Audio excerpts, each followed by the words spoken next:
Bem-vindo ao bate-papo especial Dia da Reforma, realizado pelo Voltemos Evangelho, o blog do Ministério Fiel. Meu nome é Vinícius Mussman e eu sou o fundador e editor do blog, e eu tenho o privilégio de estar aqui com Thiago Santos, Franklin Ferreira e Jonas Madureira. Thiago Santos é o editor-chefe aqui na Fiel, Franklin Ferreira é diretor do seminário Martin Bucer e Jonas Madureira é editor da Publicações Vida Nova. Muito obrigado por estarem aqui conosco. É um prazer estar aqui. E hoje nós vamos conversar sobre, então, a Reforma Protestante. Nosso programa vai ser dividido em 3 blocos. No primeiro bloco, nós iremos conversar sobre o que foi a Igreja, o que foi a Reforma Protestante. No nosso segundo bloco, nós vamos falar sobre Reforma hoje.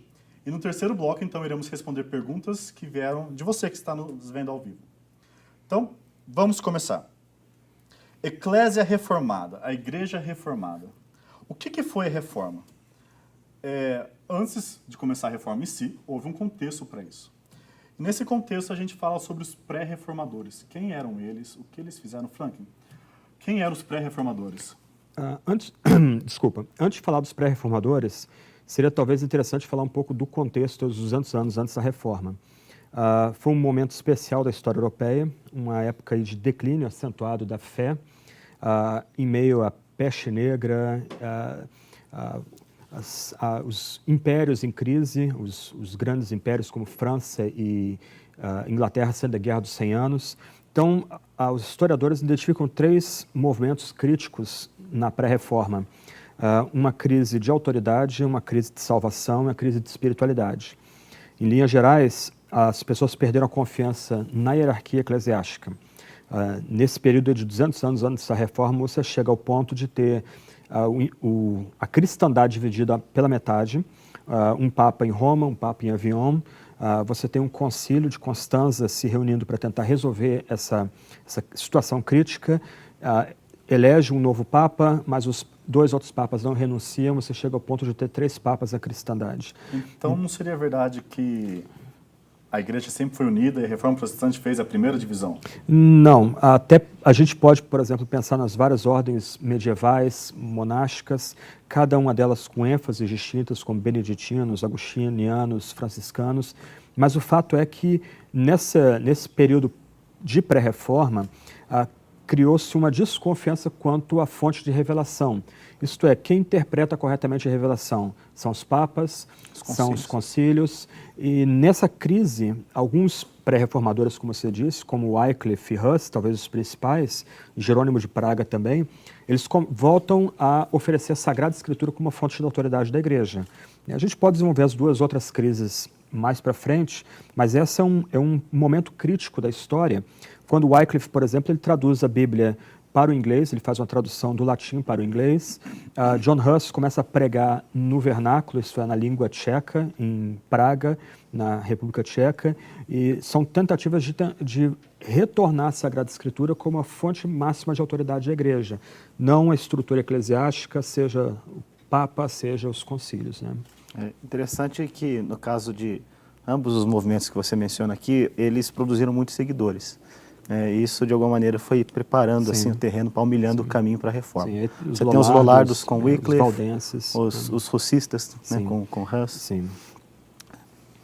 Perfeito. E como que, então, nós temos, então, uma crise de autoridade? Isso. Uhum. Isso, então, cai direto na questão do Papa, se ele carrega autoridade, e a questão do sola scriptura, né, que foi um dos grandes marcos da Reforma Protestante. O que é esse sola scriptura, Jonas?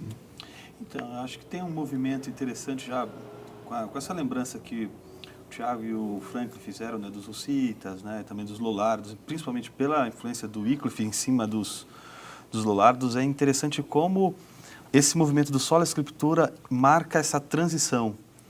E por que, eu acho que é interessante pensar o porquê, em alguma medida, não deu certo a reforma antes, não é? E por que ela deu certo justamente por causa desse trabalho, não tanto com o texto, mas, como bem disse o Thiago, com pessoas.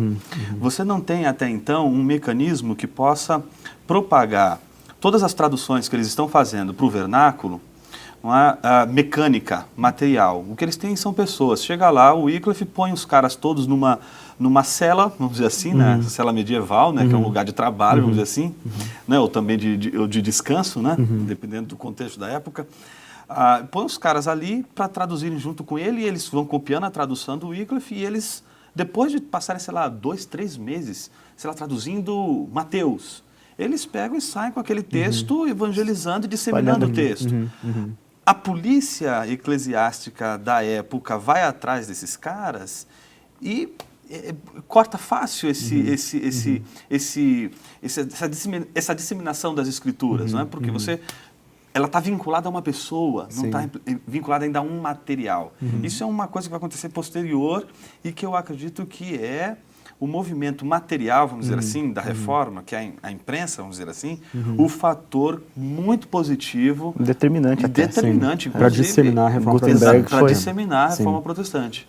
Então a reforma veio no contexto tecnológico novo. Isso, é isso aí. Normalmente dizem que também veio no contexto iluminista, um contexto de um pensamento mais novo, de resgate às obras talvez humanista. antigas. Eu acho que humanista. Humanista ainda não.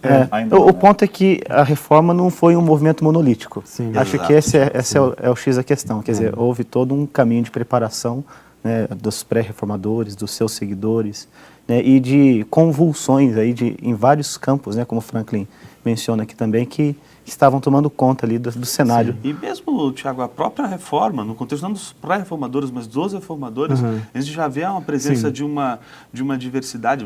Por exemplo, o Alistair McGrath chega a perguntar lá naquele Origens Intelectuais da Reforma Protestante, não é? Se a gente poderia falar que houve uma reforma ou se houve reformas. Ou se houve reformas. Que de certa forma está correto isso. Mas é curioso, por exemplo, que um dos lemas da reforma, que coincide com esse movimento humanista, começa Renascença ali em norte da Itália, Florença, é ad fontes. Então, o ponto dos reformadores é voltar, a igreja tem que voltar às suas fundações, não na pessoa da estrutura eclesiástica, mas na Sagrada Escritura como a fonte última de revelação. E acho que um ponto importante da questão da Escritura é o seguinte: a Escritura, em momento algum, era disputada no que diz respeito à sua inspiração plenária, à sua inerrância, à sua infalibilidade. Essas questões surgiram depois, século XIX e tudo mais. Com o iluminismo. Mas o grande problema é o problema da autoridade das Escrituras. Haviam duas fontes de autoridade. Era a igreja e os concílios que interpretavam as Escrituras e a própria Escritura. Mas o problema é que essas autoridades eram conflitantes. Talvez o grande X da questão do sola Escritura foi devolver a autoridade absoluta às Escrituras no que diz respeito à matéria de fé e vida piedosa diante de Deus. E é interessante, Thiago, porque até essa questão que o Frank levantou da ad fontes, né? Esse é um princípio que não foi um movimento só da reforma. O próprio Renascimento se considerava ad fontes.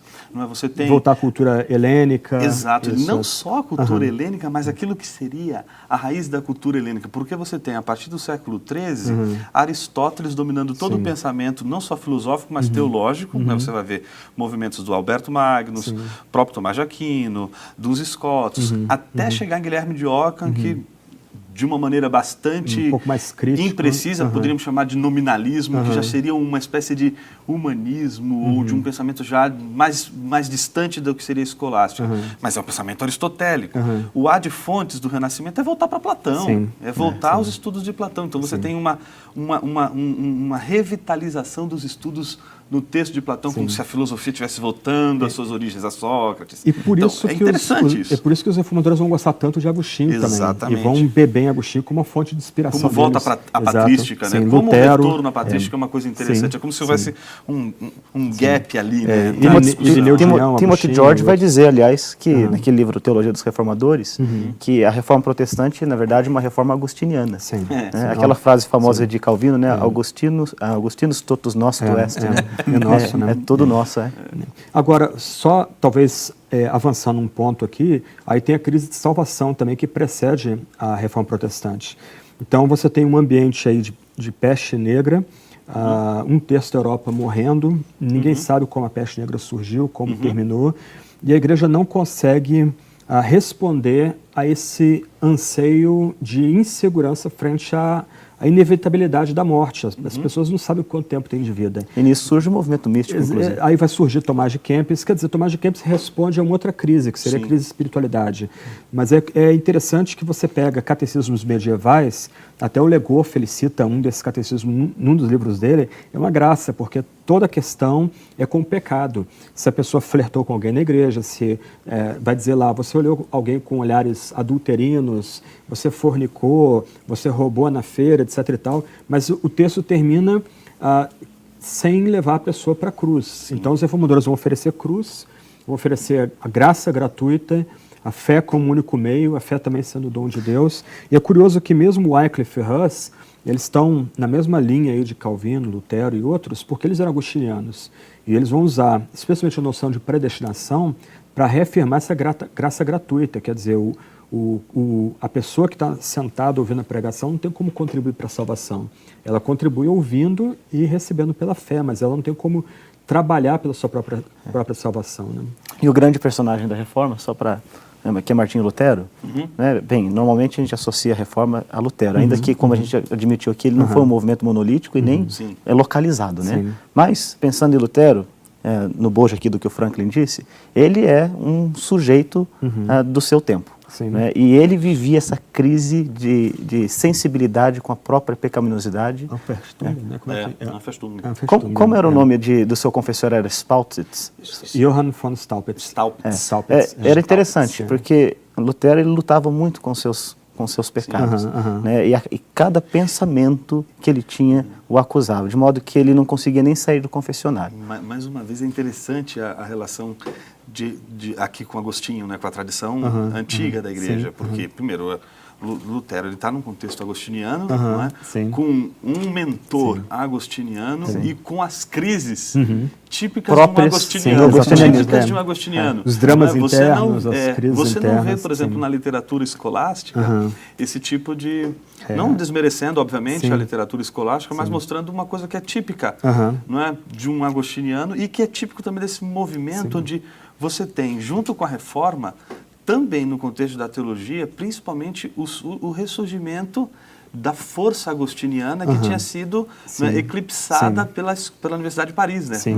Os teólogos de Paris, os teólogos todos de Paris, eles detestavam eles faziam uma leitura respeitosa. Você vê, por exemplo, um Tomás de Aquino que concorre ali com Agostinho e Aristóteles, né? Mas Aristóteles são rivais, e ao mesmo tempo toda a leitura que ele vai fazendo de Agostinho, olha, como disse Agostinho, mas na verdade não é Agostinho. Ele modifica muita coisa do pensamento de Agostinho para que Agostinho concorde com ele. Numa certa obra de comentário bíblico, Calvino vai referir-se aos escolásticos da Universidade de Paris como jumentos. Vai dizer que... Ele vai dizer assim... A linguagem típica da época. É a linguagem da época. Né? Os jumentos da Universidade de Paris, eles conseguem desvincular o amor a Deus do amor ao próximo. É curioso que... Mas isso mostra um pouco da qualidade daquele pessoal. Você está falando do Staupitz, da relação dele com Lutero, né? Que Lutero buscava Staupitz para confessar o tempo todo. Os mínimos pensamentos, né? E tem uma hora que Staupitz diz...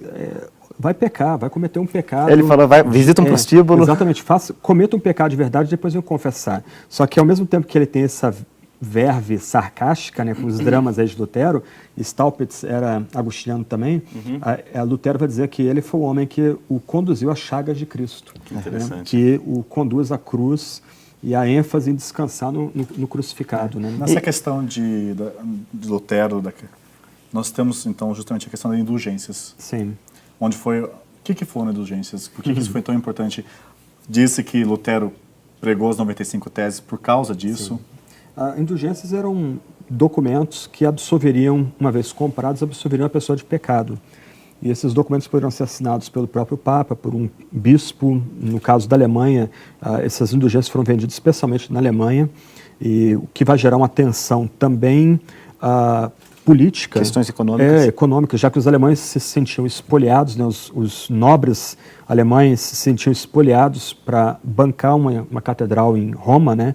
Mas o que eu acho curioso da venda de indulgências é uma musiquinha que acompanhava a venda do John Tetzel, Johann Tetzel, né? A musiquinha diz mais ou menos o seguinte: assim que uma moeda do fundo do cofre cai, uma alma do purgatório para o céu vai. Então se cantava essas musiquinhas, as pessoas se aproximavam e elas pagavam ali o dinheiro, seja para que o pecado de algum parente pudesse já morto, já morto pudesse ser perdoado, e a pessoa pudesse sair do purgatório para o céu, ou que absolvesse também dos dramas do purgatório e preparasse para o céu também. Isso denota, pensando nessa crise de salvação, essa ansiedade nervosa de não ter a segurança. Infelizmente, a gente tem alguns calvinistas mal-humorados hoje, mas geralmente o calvinista é bem-humorado. Na Reforma, já na época da Reforma, havia uma charge que circulava na França, que tem o doente morrendo, ele está moribundo no leito de morte, e o padre batendo na mão dele, dizendo, olha, talvez haja esperança. Então, isso é um calvinista brincalhão que fez esse tipo de charge, o que sinaliza essa distinção. Quer dizer, num ambiente que você tem guerras civis na França, na Holanda tentando se separar da Espanha, a memória ainda da peste negra, a Igreja Católica não conseguia dar segurança para o fiel. E a mensagem reformatória da justificação, da predestinação, que causa escândalo em alguns ainda hoje, né, mas eram doutrinas que asseguravam ao fiel que, se ele abraçou aquelas verdades pela fé, graciosamente ele seria preservado até o final da vida. E os portões do céu seriam imediatamente abertos, como Lutero fala da experiência dele, né? Quando ele entende Romanos, os portões do céu se abriram para ele, naquele momento ali, né? Então entra a questão da justificação pela fé. Sim. O que é, então, justificação somente pela fé? Acho que a gente pode começar falando do que era no entendimento católico romano. A linguagem que o catolicismo romano utilizava, e penso que até hoje utiliza, era uma linguagem da medicina, de que a justiça de Deus ela é infundida no sujeito. E essa infusão de justiça, ela se dá na medida que o sujeito ele faz uso dos sacramentos e das penitências da igreja. Quer dizer, ele tem esse vínculo necessário com a igreja, através da qual ele será nutrido, né, e receberá a justiça de Cristo em um processo. Né? Naturalmente, isso deixava a pessoa numa situação terrível, porque se eventualmente ele se afastasse da igreja, não fizesse uso dos sacramentos, né, especialmente o sacramento da Eucaristia, né, ou incorresse algum tipo de pecado grave, né, um desses pecados mortais, então ele já não poderia mais contar com essa justiça. Né? Então, pelo menos havia o entendimento de que a justiça não era algo que era produzida pelo homem, né? O homem ele precisava de uma justiça externa. Mas a pessoa se tornaria justa na medida que ela tem acesso aos sacramentos oferecidos pela igreja. E Lutero rompe com essa linguagem, então, né, o que foi um processo difícil para ele, né, quase um parto, né?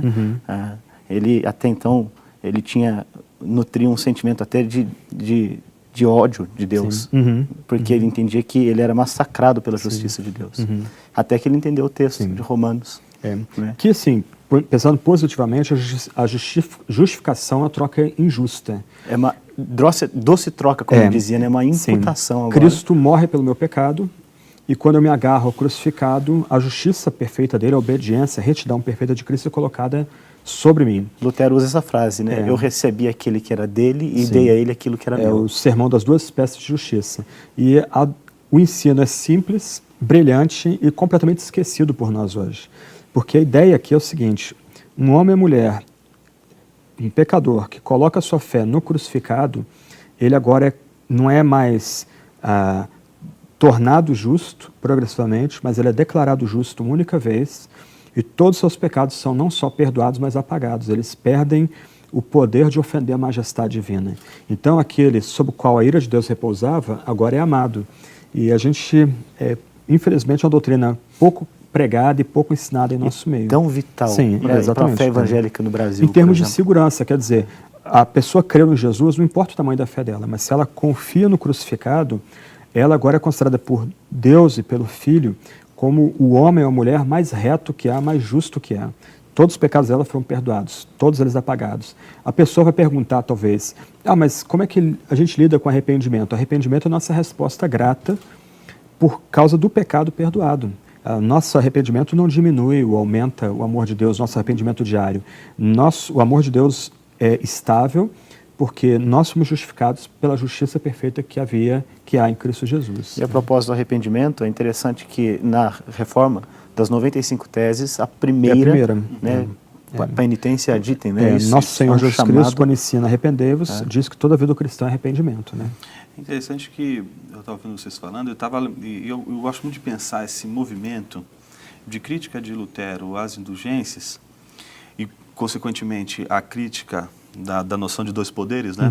O poder que defendido mais pelos teólogos escolásticos, né? De que o poder da justificação está no hábito da graça, enquanto que você vai ter entre os protestantes, os reformadores, né? E também os teólogos da via moderna vão fazer uma defesa do poder direto de Deus. É Deus quem justifica e não tem um intermediário que seria o hábito da graça. Eu gosto de pensar que esse movimento de Lutero, Vinícius, que é o das 95 teses, ele é um movimento programático de Lutero. Ele está obedecendo um programa e não é o primeiro movimento dele. É interessante que a gente comemora no dia 31 de outubro, né? E lá em 1517 a gente comemora o dia da Reforma por conta exatamente da publicação das 95 teses.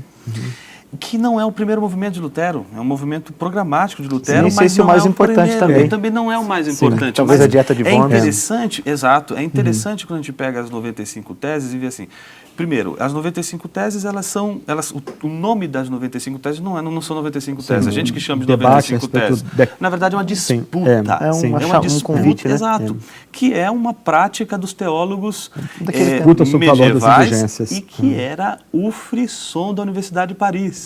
Ou seja, todo teólogo parisiense adoraria uma disputa. E ele oferece exatamente uma disputa, apresentando 95 teses contra uma prática da igreja.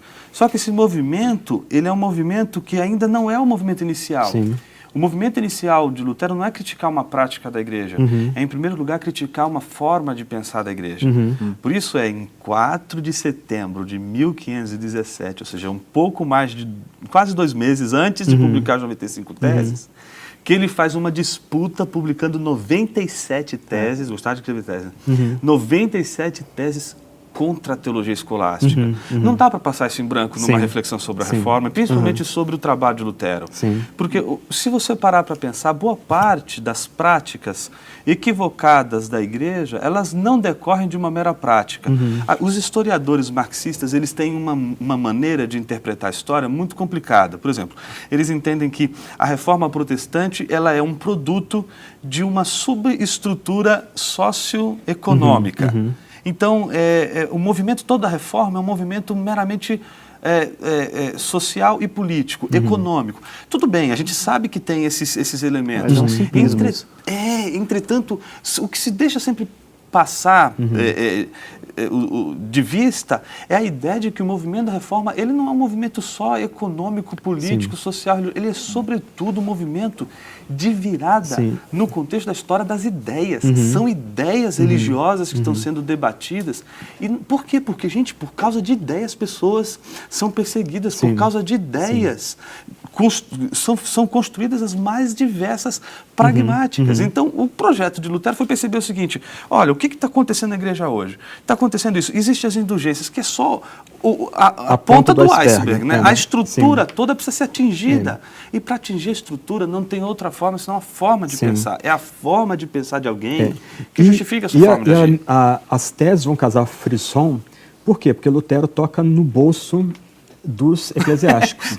Numa das teses vai dizer, olha, se o Papa, que é mais rico do que o maior Crasso de Roma, é tão bom, por que ele então não pega todo o seu dinheiro e dá aos pobres? Então, quando Lutero ataca as indulgências, o que vai gerar toda a bagunça e a confusão que vem, é porque ele vai questionar justamente a base da própria igreja, que era a opulência, que era o trato com dinheiro. E é engraçado porque esse movimento já é um movimento de crítica que antecede a reforma. Você pega os dominicanos, o fundador, que é o São Domingos, ele chega lá, vai visitar a catedral lá de Pedro, o cardeal lá apresenta, diz assim, né? Olha como está aqui, né?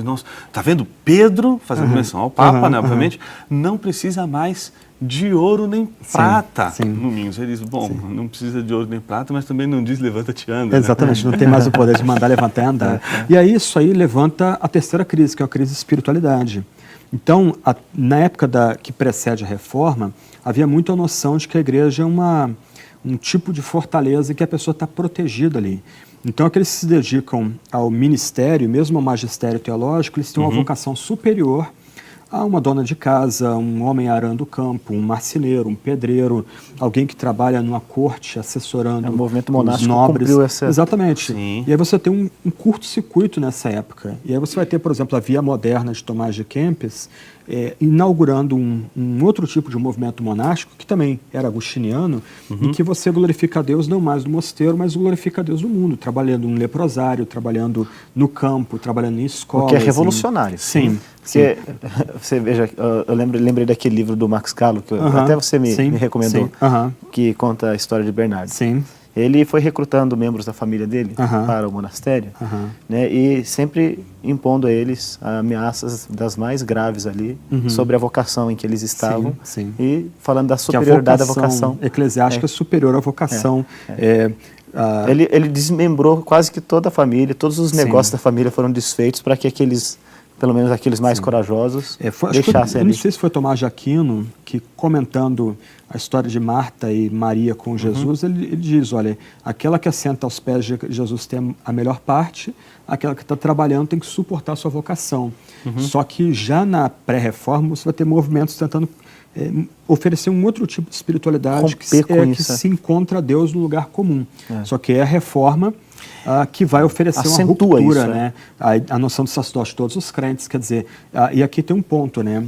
A ideia se perdeu porque hoje se pensa no sacerdote de todos os crentes como o seguinte, olha, eu sou meu sacerdote, eu posso ir a Deus, não preciso de pastor, não preciso de igreja, eu vou a Deus e busco Ele só. Mas a ideia de Lutero sobre o sacerdote de todos os crentes ninguém é sacerdote para si mesmo, todos somos sacerdotes uns dos outros. Nós oramos e lemos a Bíblia para os outros da comunidade e juntos nós somos sacerdotes entre Deus e o resto do mundo. Nós, por assim, mediamos a glória de Deus para o resto da comunidade, para aqueles que não são crentes. Né? Acho que algumas conquistas da Reforma foram depois estragadas ali no século XIX. O movimento petista talvez seja um pouco responsável por essa coisa do individualismo. De voltar a privatizar a fé, as igrejas dentro da igreja. Mas, por exemplo, Lutero vai chegar a um ponto que ele vai dizer, olha, uma dona de casa ou um marceneiro, se eles trabalham bem, Deus é glorificado com eles. Agora, um homem que passa todo o tempo no mosteiro, se empanturrando, se embebedando, enchendo seu alforje de dinheiro, Deus se desagrada dele. Quer dizer, ele literalmente bagunça a estrutura medieval. E é interessante, assim, aí não tem como desenvolver isso, mas há um renascimento de uma piedade básica centrada nos Salmos, na corte de Navarra, na França, no norte da Itália. A própria leitura da Bíblia, a maneira de lidar com a Bíblia vai mudar. Você pega, por exemplo, um comentário de Tomás de Aquino, típico, né, da época. Um comentário, sei lá, de Isaías, ou um comentário de Jó dele. Se você ler, você fala assim, peraí, isso aqui é um comentário bíblico? Porque todas as questões são... É muito interessante a maneira como se vê a leitura da Bíblia, né? Então, aquela tendência mais alegórica. Então, é muito interessante como até a leitura vai ser um outro tipo de leitura. E, mais uma vez, a inclinação há de fontes presentes, né? A Vulgata vai ser questionada nesse aspecto, né? E por isso a ideia de você fazer uma observação mais cuidadosa do texto bíblico, uma vez que ele reflete... Aí a gente volta para a questão da Bíblia, né? Então Deus, você tem os reformadores voltando não mais para a tradução do latim, mas do próprio grego e do hebraico. Exato. Né? E chega a ser surpreendente, por exemplo, Zwinglio, que aí ele tinha uma formação um pouco diferente de Lutero, de Calvino, que eram mais platônicos, Zwinglio era mais conectado com Tomás de Aquino, Scotus, Aristóteles também, né? Mas ele chega ao ponto de dominar todas as cartas de Paulo no grego, que era algo surpreendente quando você tinha párocos que não conheciam nem a Bíblia. Ele começou uma escola de grego lá. Quando você pega essa fase da Reforma, e você vai estudar a crítica, não só da Reforma, você pega a crítica, os que dentro do contexto, que não é o contexto dos reformadores, mas que também estão vivenciando nas outras ordens, né, os dominicanos, franciscanos, etc. Principalmente dominicanos e franciscanos, essas duas correntes, principalmente, você vai ver uma crítica da pobreza intelectual dos padres. Os padres não estudam, os padres não têm... Você tem uma crise de formação teológica que não é só uma questão de conhecer a Bíblia, de não ter os padres condições mínimas de cuidar do povo e da mente das pessoas. Que queria traduzir a Bíblia também dos originais para o inglês, ele começou pelo Novo Testamento, e o bispo e um padre vão confrontá-lo e exigir que ele pare a tradução, né? E ele vai dizer, olha, a vocação na minha vida é que no futuro Um homem arando puxa o o arado. arado ou uma mulher trabalhando na sua casa sabem mais do Novo Testamento que do tu que vocês, sabes, né? é. Do que vocês sabem, né? E eles ficaram bem ofendidos. Aqui ele cita o João capítulo 1 em grego para eles, eles travam, né? Mais uma vez, é a maneira de pensar influenciando o jeito, né? Você pega, um dos casos que eu mais acho interessantes da vida de Lutero é quando ele ainda está na fase de formação teológica na Universidade de Erfurt. E ele encontra o professor, ele já estava umas 2 semanas sem assistir às aulas. Ele encontra o professor de lógica, né? Que obviamente é o professor que vai estudar Aristóteles, as bases da lógica, silogismo principalmente, né? E aí ele nota, Lutero, notei a sua ausência, posso saber qual é o motivo? E aí ele, todo alegre, dizendo que se dedicou a fazer uma tradução da Bíblia, fazendo a tradução da Bíblia. Diz que ele pegou ele pelo colar e disse assim, você não sabe que se você não souber lógica, você nunca vai ser um teólogo de verdade. Aí depois, bom, daí adiante a gente sabe por que Lutero não via com tão bons olhos não só Aristóteles, mas a lógica e a razão, né? Ele chamava a razão de Frau Ulda. Prostituta do diabo, prostituta do Satanás e por aí vai. Mas o ponto dele não é que ele é irracional, né? Ele está criticando a ideia da razão autônoma. E da razão como tendo preeminência em relação às demais faculdades, que é vontade, afetos. Uma razão fora da autoridade da Sagrada Escritura. Isso é uma coisa assim, impressionante. Eu acho que quando a gente olha para Lutero e vê que o movimento dele, apesar de não ter sido um movimento tão assim, vamos dizer assim, seguindo o programa de formação de filosofia natural da época, você vê que a formação dele não é uma formação que não tenha reverberado em uma produção não só para a igreja, mas para fora. Você pega, por exemplo, a língua alemã. A língua alemã, a gramática da língua alemã foi forjada em Lutero. Na Bíblia... Graças, obviamente, às aulas que ele teve, não é? Conhecia bem de língua, o cara conhecia muito de todos os meandros da linguagem, que não era muito comum na época. Lutero era boca suja, né? Então ele tinha uma expressão bem grosseira para dizer onde era Wittenberg, na Europa, né? Mas o domínio da língua dele era o domínio do linguagem popular. Né? E ele porque o alemão não era, né? Ele consegue trazer essa linguagem popular, né? O processo dele traduzir a Bíblia do grego para o alemão é bem interessante, que ele fica tentando puxar imagens e ideias que eram comuns ao vernáculo, né? E isso toca até um problema nosso de tradução da Bíblia. Nós temos algumas Bíblias de equivalência formal que tem cerca de 3.000 palavras que as pessoas não entendem mais hoje, né? E Lutero teve o cuidado, na tradução dele, de tornar a Bíblia acessível a pessoas simples. Num certo ponto da tradução dele, ele vai dizer que vai fazer Moisés falar o alemão tão bem que muitos duvidarão que ele era um judeu. Nossa, isso é tão interessante, Thiago. Você fala isso, eu me lembro quando eu fiz o intercâmbio em Munique. Isso foi antes de fazer o estudo do doutorado lá na Alemanha. E a gente primeiro estava numa aula normal, de estudantes, né? Tinha gente da Austrália, da França, de vários lugares. E aí ela perguntava para cada um qual era o grande pensador e a grande obra que solidificou não só a mente de uma cultura, mas a própria língua. Né? E aí cada um ia citando, o Cervantes, o espanhol, né? O Shakespeare, o inglês. Né? Quando chegou o que vocês acham que cunhou a língua alemã? Aí um Goethe, né? Século XVIII, Quando chegou, ela disse, não, gente, aqui é Lutero. E a Bíblia ela é estudada como o aparato fundamental de formação da língua alemã, é a base da língua alemã. Assim como os institutos de Calvino são para o francês. É a base da maneira de pensar. Exato. É incrível. Agora, isso. voltando para a questão da Bíblia, só interessante, né? Lutero era professor de Bíblia. Doutor em Bíblia. E acho que nesse sentido, Staupitz teve um papel muito importante, porque a cada crise de Lutero ele recebia uma promoção né, lá na universidade. Né, e ele esteve assim, foi professor de Salmos, ele foi professor de Gálatas, Epístolas Paulinas, Romanos. Né, e acho que esse contato dele com a Escritura foi fundamental. Sem dúvida. Né, e pensando até na questão da oposição de ideias, né, que você cita aí em setembro, um pouco antes da Reforma, quando aquelas 97 teses foram apresentadas, como a mente de Lutero ela já estava moldada ali né, E é interessante, pela leitura. a mente é moldada por pelo menos 4 livros bíblicos que ele tem que expor nas aulas dele, né? que é Salmos, Romanos, Gálatas e Hebreus.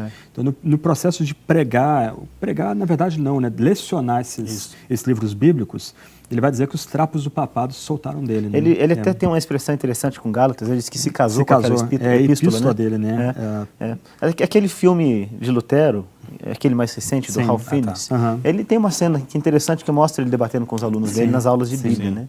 Então, acho que é importante destacar o papel que a Escritura teve. E esse é um ponto curioso, porque assim, a impressão que dá para o leigo é que os reformadores eram polemistas, o tratado deles, os tratados eram tratados de briga. Ledo engano, a maior parte dos escritos deles, os escritos talvez mais proveitosos, são exposições da Sagrada Escritura. Né? Melancton pregando 1 Timóteo, 2 Timóteo e Tito, em Wittenberg, as exposições de Calvino. Isso porque a gente nem chegou em Calvino, né? Exatamente, quase toda a Lutero Bíblia. Zwingli, qual a primeira atitude de Zwingli em 1 de janeiro de 1519? Então, ele assume a Grossmünster, né, em Zurique, né? A primeira atitude dele é expor Mateus capítulo 1. E até pouco antes da morte dele, ele tinha exposto quase todo o Novo Testamento na igreja dele. Todos os reformadores, eles eram exímios expositores bíblicos. Né? Aquela Então, história famosa de Calvino, né? Quando ele foi exilado de Genebra. Ele sai da cidade... Passa 3 anos em Estrasburgo, né? Quando volta para... Continua do ponto onde ele parou, a exposição bíblica. Continuando, né? Como se ele nunca tivesse saído dali. Sem nenhuma recriminação, sem nenhum ataque, ele continua dali. Isso é curioso, porque quando a gente olha sites da internet, blogs, é muita fervura e pouca luz, via de regra. Então, é debate quanto a supralapsarianismo, infralapsarianismo, ordem dos decretos, etc. e tal. E os reformadores não teriam nenhum interesse nesse tipo de questão interessante pequena, que é né? muito semelhante ao tipo de polêmica escolástica, né? exatamente. Que, quantos anjos cabem na cabeça do alfinete? Exato. Como é que é? Se o padre, na hora de falar sobre consagrar o elemento do cálice, se cai uma gota no chão, o ratinho lamber, se o ratinho vai provar transubstanciação ou não. E é sério, era um debate. Você tem o famoso debate com Ockham, que é um dos debates famosos do finalzinho, né? Que era para saber se, por exemplo, a encarnação de Cristo poderia ter sido no homem ou se poderia ser num asno. Num jumento, exatamente. Ou numa pedra. Um filme que retrata legal essas discussões tolas é O Nome da Rosa. Os franciscanos que já é nessa fase final, né? Onde você já tem o exercício forte do ocanismo, né? Fazer uma jogada ali de misturar estações, né? Os franciscanos, dominicanos, ele bagunça um pouco as categorias filosóficas ali. Mas esse é um ponto interessante, quer dizer, os reformadores, no final, até para pregoar a salvação e essa nova visão de espiritualidade, expuseram Bíblia. E expuseram a Bíblia na linguagem do povo, da forma mais simples possível, e tentando expor sequencialmente, né, a lectio sequencial, né? Então a ideia era tentar expor o máximo possível os livros da Bíblia, de tal forma que a pessoa pudesse receber a palavra de Deus na sua inteireza. E a Reforma reinventou o método gramático histórico de interpretação. Porque até então, aquela interpretação alegórica, que a gente inclusive citou algumas aqui delas, né? Elas não faziam bem algum para o povo. Exatamente. Né? Pelo contrário, só levavam confusão. É como se você colocasse um monte de pedras sobre um poço, né? E o que os reformadores fizeram foi tirar aquele monte de pedras, que era esse método alegórico, para chegar a verdadeira palavra de Deus, né? O texto mesmo, né? Que é um movimento, mais uma vez, o ad fontes, né? Humanista, né? De voltar ao significado das palavras com a intenção autorial. Alguma coisa humanista contribuiu. Isso, e o que o texto fala para a gente hoje, né? O texto falando no passado, o significado do texto no passado. E o esforço de Erasmo por traduzir o texto para o grego. Isso exatamente. Isso precisa ser... destacado. O Vinícius está quietinho ali, faz alguma pergunta aí. O nosso apresentador ele está preparando a bucha. Mas vamos aproveitar essa deixa e esse é nosso primeiro bloco, nós conversamos sobre a reforma. Nosso próximo bloco, nós vamos conversar sobre a reforma hoje, sobre a aplicação do que a gente pode aprender da reforma, como transformar a situação atual. Mas antes disso, vamos por um pequeno intervalo, 5 minutos, e nós vemos você logo depois.